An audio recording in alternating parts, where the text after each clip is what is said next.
بسم اللہ الرحمن الرحیم۔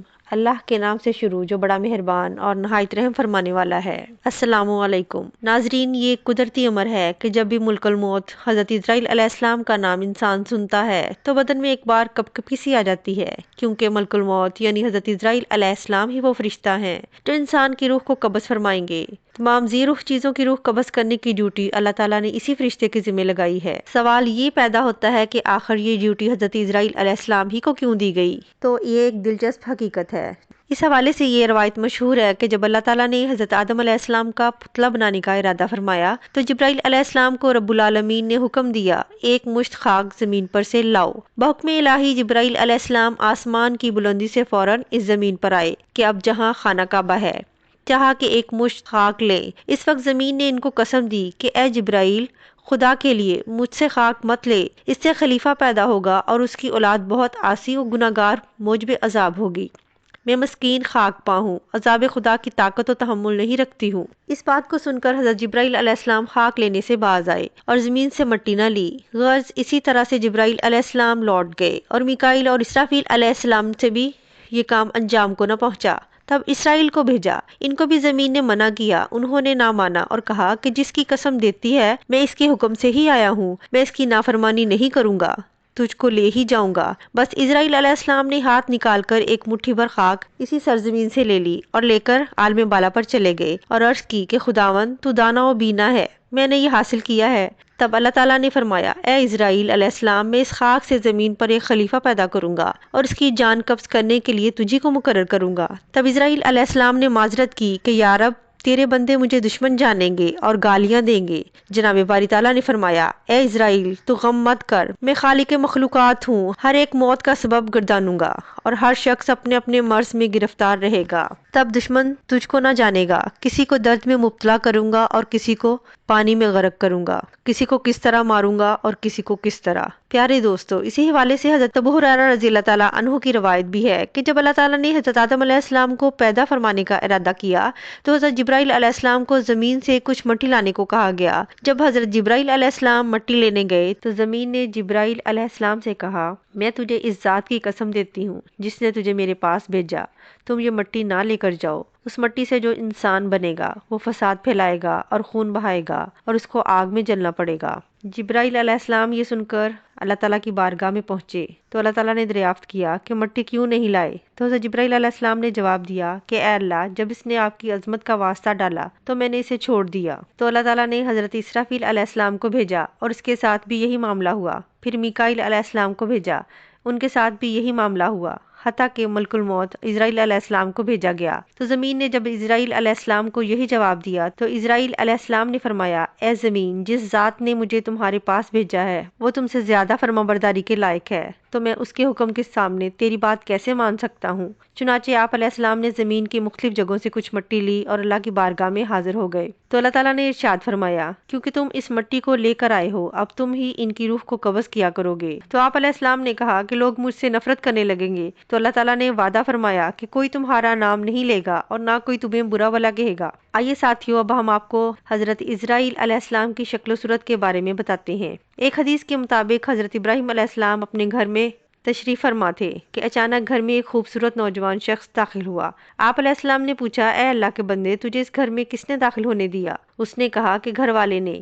آپ علیہ السلام نے فرمایا، بے شک صاحب خانہ کو اس کا اختیار ہے، یہ تو بتاؤ کہ تم کون ہو؟ اس نے کہا، میں ملک الموت ہوں۔ آپ علیہ السلام نے فرمایا، مجھے تمہاری چند نشانیاں بتائی گئی ہیں مگر تم میں ان میں سے کوئی بھی نشانی نظر نہیں آ رہی۔ تو ملک الموت نے پیٹھ پھیر لی اور آپ علیہ السلام نے دیکھا کہ ان کے جسم پر آنکھیں ہی آنکھیں نظر آنے لگیں اور جسم کا ہر بال نوکدار تیر کی طرح کھڑا تھا۔ حضرت ابراہیم علیہ السلام نے فوراً تعوذ پڑھا اور کہا کہ آپ پہلی شکل پر دوبارہ تشریف لائیں، جو اس کی ملاقات کو بہتر جانتا ہے۔ ایک دوسری روایت میں ہے کہ جب اس نے پیٹھ پھیری تو وہ شکل نظر آئی جس میں برے لوگوں کی روح کو قبض کرتا ہے۔ ابن مسعود اور ابن عباس رضی اللہ عنہ کی روایت ہے کہ حضرت ابراہیم علیہ السلام نے معلوم کیا، اے ملک الموت، آپ مجھے وہ شکل دکھائیں جو کفار میں نظر آتے ہیں۔ تو اس نے کہا کہ یہ آپ کی طاقت سے باہر ہے۔ ملک الموت نے وہ صورت دکھانا شروع کی اور فرمایا، آپ اپنا منہ موڑ لیجئے۔ اب جب دیکھا تو سیاہ شخص کے سر میں آگ کے شعلے نکل رہے ہیں، اس کے جسم سے بال کی بجائے تیر اور منہ سے آگ نکل رہی ہے۔ یہ حال دیکھ کر آپ پر غشی طاری ہو گئی۔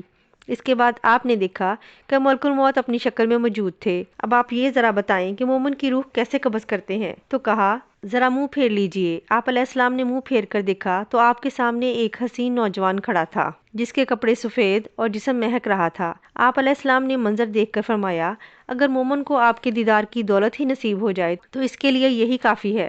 اس سے معلوم ہوتا ہے کہ حضرت اسرائیل علیہ السلام کی شکل و صورت مومن کی روح قبض کرنے کے لیے اور ہوتی ہے اور مشرک اور کافر کی روح قبض کرنے کے لیے اور ہوتی ہے۔ اللہ تعالیٰ سے دعا ہے کہ اللہ تعالیٰ ہمیں موت کی تیاری کرنے کی توفیق عطا فرمائے تاکہ ہماری روح آسانی سے قبض کی جائے اور ہمیں اسرائیل علیہ السلام کی وہ شکل و صورت دیکھنے کو ملے جو مومن کے لیے ہوتی ہے، آمین۔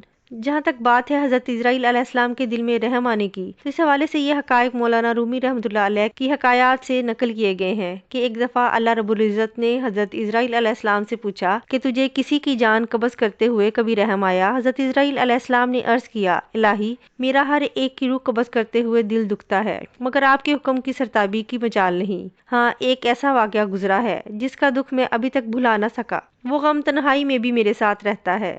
عرض کیا کہ ایک جہاز سمندر میں سفر کر رہا تھا، وہ آپ کے حکم سے بھنور میں پھنس گیا۔ تھوڑی دیر بعد وہ جہاز تباہ ہو گیا۔ جہاز میں سوار کئی مسافر غرق ہو گئے۔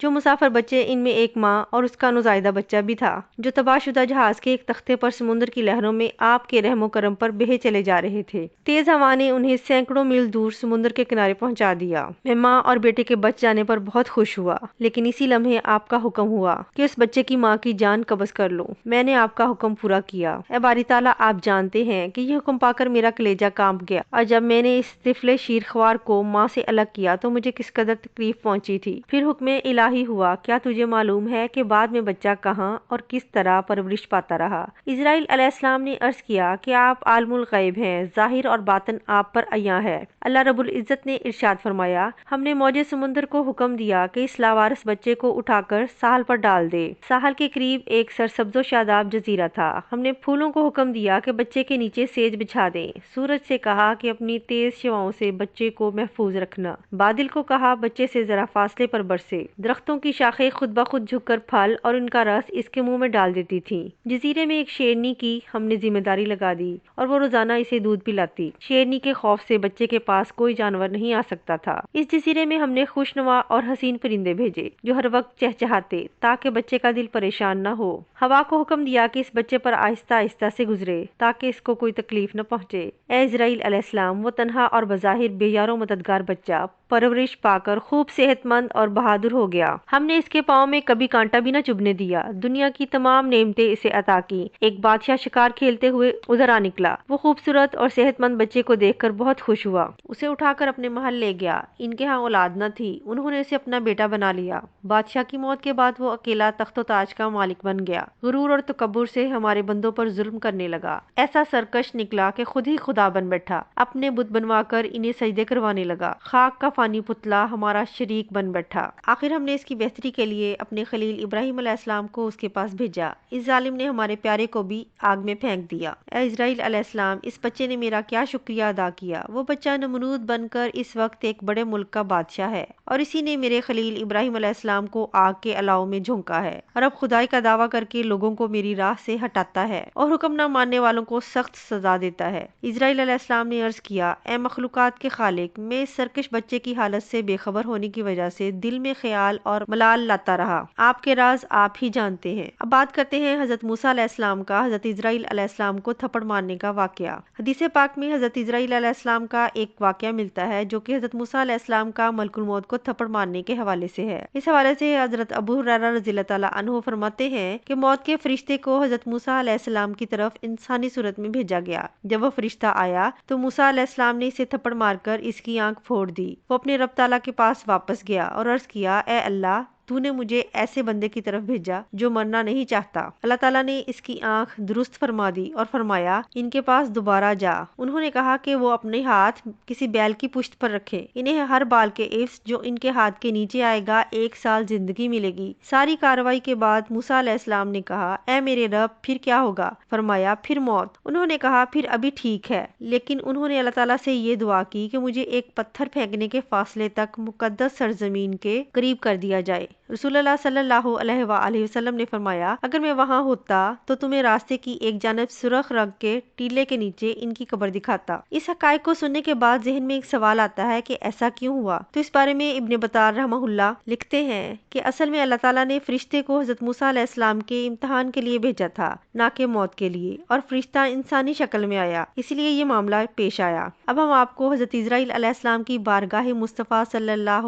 علیہ وآلہ وسلم میں حاضری کا ایمان افروز واقعہ بھی سناتے ہیں۔ روایات میں آتا ہے کہ اللہ عز و جل نے ملک الموت کی طرف وحی فرمائی کہ میرے حبیب اور میرے محبوب محمد مصطفیٰ صلی اللہ علیہ وآلہ وسلم کی طرف چلے جاؤ اور انتہائی خوبصورت شکل اختیار کر کے حاضری دینا اور آپ کی روح قبض کرنے میں بہت زیادہ نرمی سے کام لینا۔ بس حضرت ملک الموت زمین پر اترے، ایک عرابی کی طرح آپ صلی اللہ علیہ وآلہ وسلم کے دروازے پر آ کر کھڑے ہو گئے، پھر عرض کرنے لگے السلام علیکم، اے نبوت کے گھر والوں، کیا مجھے اندر آنے کی اجازت ہے؟ حضرت عائشہ رضی اللہ تعالیٰ عنہا حضرت فاطمہ الزہرا رضی اللہ تعالیٰ عنہا سے کہا آدمی کو جواب دو۔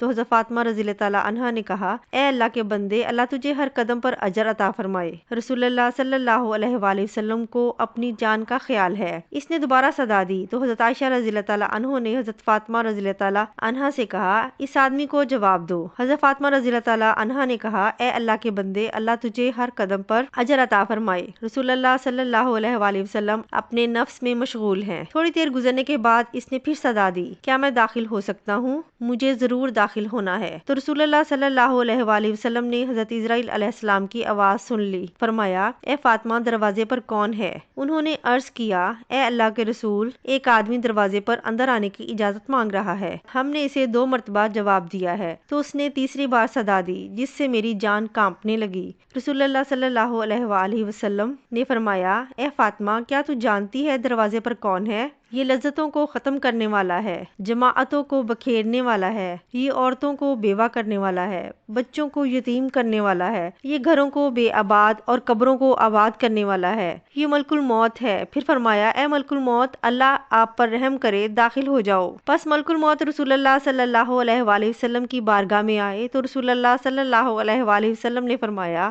اے ملک الموت، تم صرف میری زیارت کرنے کے لیے آئے ہو یا جان قبض کرنے کے لیے؟ اس نے عرض کی میں دونوں کام کرنے کے لیے آپ کے پاس تشریف لایا ہوں، مجھے اللہ تعالیٰ نے حکم دیا ہے کہ میں آپ کی اجازت کے بغیر آپ کے گھر میں داخل نہ ہوں اور آپ کی روح آپ کی اجازت کے بغیر نہ لوں۔ اگر آپ اجازت دیں تو ٹھیک ہے، ورنہ میں اپنے رب کے پاس لوٹ جاؤں گا۔ پیارے ساتھیوں، یہ ہے شان میرے محبوب صلی اللہ علیہ وآلہ وسلم کی۔ ان کے جسم انور سے روح قبض کرنا تو درکنار، ان کی اجازت کے بغیر ان کے گھر میں بھی داخل نہ ہو سکتے۔ حضرت اسرائیل علیہ السلام نے عرض کی یا رسول اللہ صلی اللہ علیہ وآلہ وسلم، میں بڑے بڑے بادشاہوں کی روح کھینچتا ہوں لیکن کسی سے بھی اجازت نہیں لیتا، لیکن اللہ رب العزت نے حکم دیا ہے کہ میرے محبوب کے گھر جانے کی بھی اجازت لینی ہے اور روح قبض کرنے کی اجازت بھی لینی ہے۔ اگر وہ اجازت فرما دے تو اندر جانا، اگر اجازت دے تو روح قبض کرنا، ورنہ لوٹ کر واپس میری بارگاہ میں آ جانا۔ ساتھیوں، یہ ہے مقام محبوب، لیکن آج کے گمراہ قسم کے لوگ اس عرفہ والا مقام کو سمجھتے ہی نہیں اور اپنی مثل قرار دیتے ہیں۔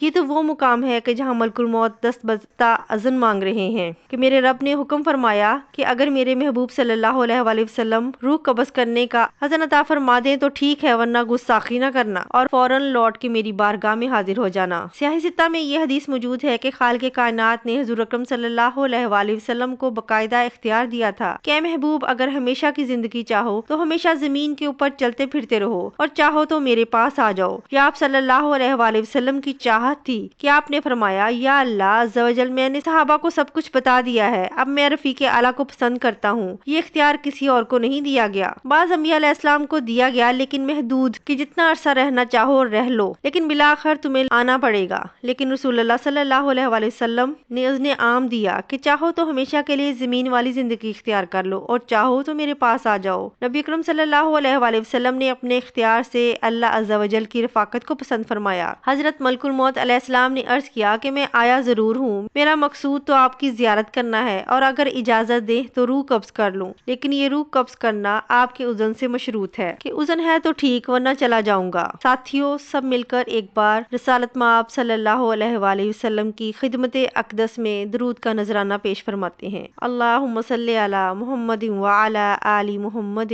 کما صلیت علی ابراہیم وعلی آل ابراہیم انک حمید مجید۔ اللہم بارک علی محمد وعلی آل محمد کما بارکت علی ابراہیم وعلی آل ابراہیم انک حمید مجید۔ ساتھیوں، یہ ہماری آج کی دلچسپ اور ایمان افروز ویڈیو امید ہے آپ کو ضرور پسند آئے گی۔ اگر ویڈیو پسند آئے تو اپنے پیاروں کو بھی شیئر کریں۔ وآخر الدعوانا ان الحمد للہ رب العالمین۔ اللہ تعالیٰ میرا اور آپ کا، ہم سب کا حامی و ناصر ہو۔